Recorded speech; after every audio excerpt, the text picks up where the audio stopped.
სახელითა მამისათა და ძისათა და წმინდისა სულისათა. ჩვენთან არს ღმერთს. ყველას გილოცავთ დღევანდელ დღეს, ღმერთმა მრავალს დაგასრულოთ. თქვენ და სრულიად საქართველო. ამინ. ამინ. დღევანდელ დღეს დანუდაც მანო ჩვენ წავიკითხეთ სახარება იგავი მოთხრობელი მაცხოვრის მიერ მეზვერისა და ფარისევლის შესახებ.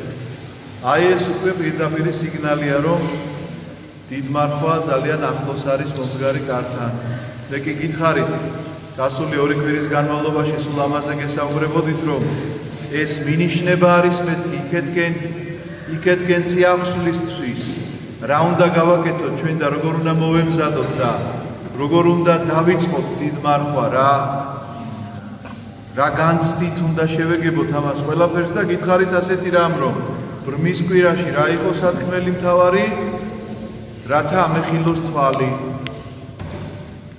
შემდეგი კვირა, ანუ გასული კვირა რა იყო მთავარი სათქმელი, სადაც ზაქეს დაუძახა მაცხოვარმა, რომ ჩამოდი მაგთიდან დღეს შენთან მოვდივარ სტუმრად.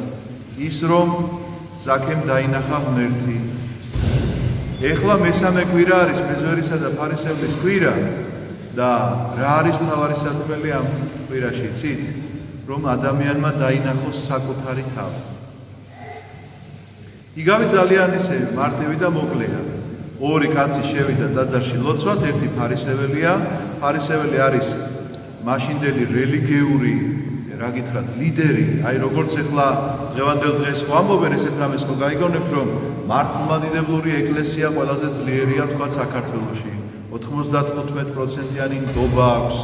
95% რაღაცა პატრიარქს ასე ენდობა. ოღონდ მის სიტყვას კი არ იჯერებს, როგორ უნდა ასე მოიქეცითო, იმას კი არ უჯერებენ, მაგრამ ესეთი გამოკითხვის მიხედვით ასეა.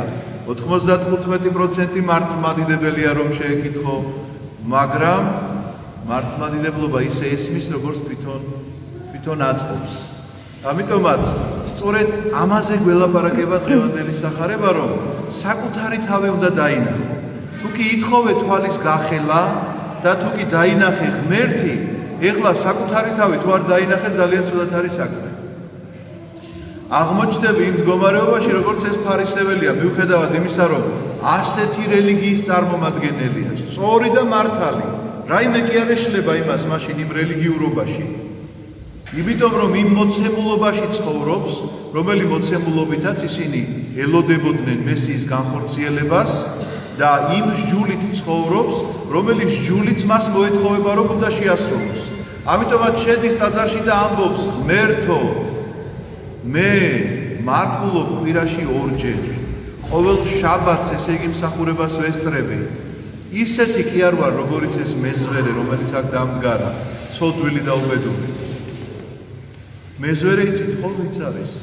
ყველაზე ცოდვილი კაცი, რომელიც შეიძლება საზოგადოებაში მაშინ არსებობდეს, ყველასთვის თითით საჩვენებელი ესეთი სათქმელი, რომ აი ეს არის ადამიანი, რომელმაც არა მარტო რწმენას, არამედ სამშობლოს უღალატა, იმიტომ რომ ოკუპანტების სამსახურში არის ჩამდგარი. ოკუპანტი იყო რომის იმპერია და ამ ოკუპანტების სამსახურში იყავი, გინდოდა თუ არ გინდოდა, როდესაც გადასახადების ასაკრეფად დაიწყებდი მუშაობას. ოღონდ ამ გადასახადების აკრეფას ცოტას კიდე წაახმარებდი, იმიტომ რომ შენც მარტო რომს ხო არ გამდიდრებდი, შენი ჯიბეც ხო უნდა ამოვსებულიყო რაიმეთი და ამიტომაც მეზვერე აი ასეთ ცოდვილად არის მიჩნეული. აი ხა წარმოიდგინეთ რელიგიური ასეთი წარმომადგენელი ადამიანი და მეორე ასეთი დაცემულობაში მყოფი, რომელიც ფულის კეთებაზეა გადასული, ამიტომაც ჩადგა ამ სამსახურში, რომ ფული ეკეთებია და მას შეეძლო ძალიან ბევრი ადამიანი გაეუბედურებინა. ერთი ვიღაცისკენ თითი გაეშვირა და ეთქვა, აი ის გადასახადებს არ იხდის პატიოსთან. რას უზავდნენ იმ ადამიანს, იცით? ჯოჯოხეთს მოუწყობდნენ აუცილებლად რა. აუცილებლად ჩამოართმევდნენ თუ კი რაიმე ქონება ქონდა ყველაფერს. ამიტომაც ეს არის კაცი, რომელიც საზოგადოებაში მიიჩნევა, ვისაც განსაკუთრებული ეროვნულ-პატრიოტული გრძნობები აწუხებდა სამშობლოს მოღალატედ, ვისაც განსაკუთრებული რელიგიური გრძნობები აწუხებდა უკიდურეს ცოდვილად. მაგრამ ეს კაცი იცით როგორ ლოცულობს? ვერავის ვერ ხედავს თავისი თავის გარდა.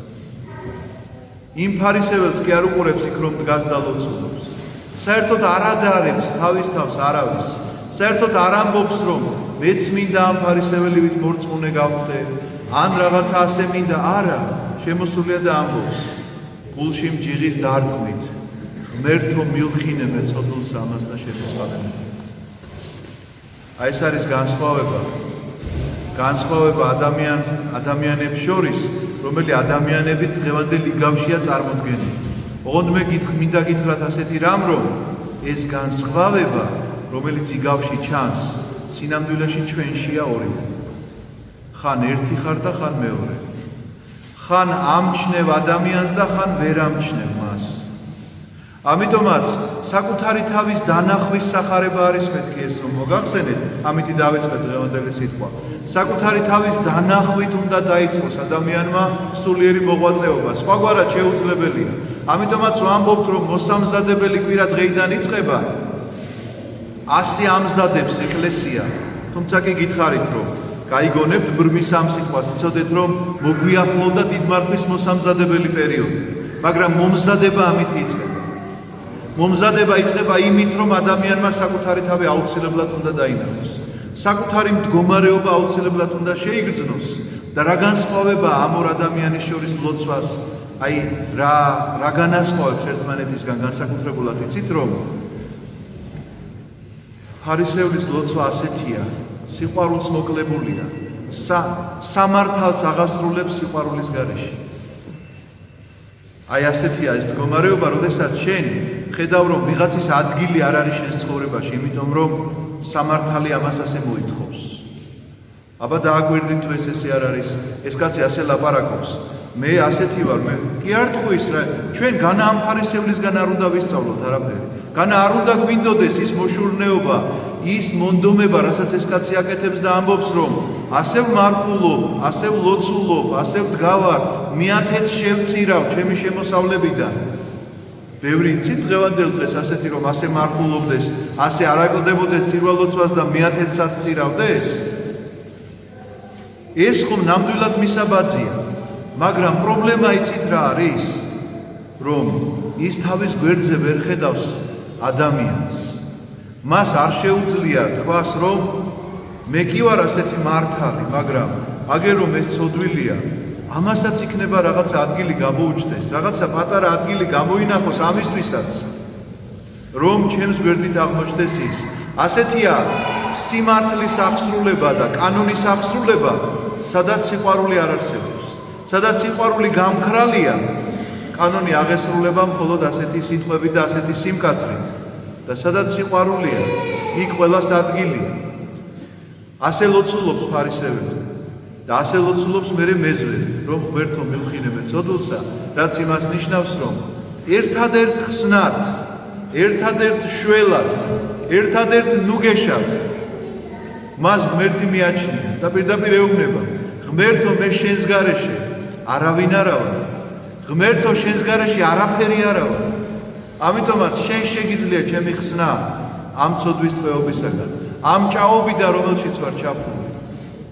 და გამოდიან გარეთ და ამბობს მახარებელი ამ შემთხვევაში იესო ქრისტე მახარებლის პირით, რომ გამართლებული გამოვიდა ეს მეზველი, იმიტომ რომ მან ზუსტად დაინახა საკუთარი მდგომარეობა, რომ შეუძლებელია მას უშველოს ან მარხვამ მხოლოდ, ან მხოლოდ ლოცვამ, ან მხოლოდ მეათედის შეწირვამ, არამედ ერთადერთი მხსნელი, ერთადერთი მშველელი და გადამრჩენელი შენი ღმერთია. აი ეს დაინახა ამ ადამიანმა იმ ფარისევლისგან განსხვავებით, რომელიც ამ კანონებს ასრულებს და ფიქრობს, რომ ამ კანონების შესრულებით დაემკვიდრებს ის იმ ადგილს, რომელიც გამზადებულია მართალთათვის. ამ დროს მართალი კაცია, არაფერში არ თქოს. ნამდვილად ასრულებს ის იმ ყველა კანონს, რაც მოცემული აქვს და დაწერილი აქვს. ამიტომაც ჩემო ძვირფასებო, აღარ გავაგრძელებ მე ახლა, აღარ შევალ კიდევ უფრო დიდ სიღრმეში ამ თემის განსახილველად, რადგანაც თქვენ მინდათ მოგანდოთ თითოეულ თქვენგანს დავალებასავით მოგცეთ, რომ ფიქრად გქონდეთ დიდმარხვის მოსამზადებელი დღე თუ დაიწყო დღეს და ამ სახარებით შეგვახსენა ჩვენ ეკლესიამ, რომ ასე იწყება დიდმარხვის მზადება, იპოვე საკუთარი თავი. აღმოაჩინე შენს თავში რის იმედად ხარ და ვის იმედად ხარ. არის შენთვის ესეთი საყრდენი ღმერთი, თუ არის შენთვის ესეთი საყრდენი მხოლოდ და მხოლოდ ის რომ მე ხო დავდივარ კვირის წირვაზე. ნუ ვიღაცა ესე მოდის და ამბობს, მამაო, ნუ ეხლა კაცს ხო არ კლავდა, მეტი რა გავაკეთე? ნუ არა, ჯერ კიდე საკითხავია, კლავ თუ არა, მაგრამ პირდაპირ ეხლა თქვა თუ არავისთვის გისვრია, დიდი მადლობა უნდა გადავუხადოთ ესე იგი ადამიანს იმისთვის, რომ კაცი არ მოგიკლავს. რო არ დაგიყაჩაღებია. ეს ხო მასე არა. ამისთვის მადლობას ვინმე იხდის? ერთმანეთს რომ დიდი მადლობა რომ თქვენ ესე იგი კაცი არ მოგიკლავთ. არა. დიდი მადლობა იმისთვის რომ ხარ ადამიანი ყველა სიტუაციაში, გაჭირვებულთან გაჭირვებული, დალხინებულთან დალხინებული, მოტირალთან მოტირალი. აი ეს არის შენი ადამიანობა. და ასე უნდა დაინახო საკუთარი თავი. საკუთარი თავის დანახვის დღეა და ასე უნდა შეუდგეთ მარხვას. საკუთარი თავის დანახვის აი ესეთი საშუალება ჩვენ ეკლესიამ გამოგვიცხადა დღეს რომ ჩაუფიქრდეთ. რა დოზით ცხოვრობს ჩვენში ფარისეველი და რა დოზით ცხოვრობს ჩვენში მეზვერე, რომლის ეს ამოძახილი რომ ღმერთო მილხინე მე ცოდვილსა და შემიწყალე მე საკმარისი გახდა მისი ცოდვათა მიტევებისა. ამინ. ერთმა დაგლოცოთ და გაგაცრიეთ.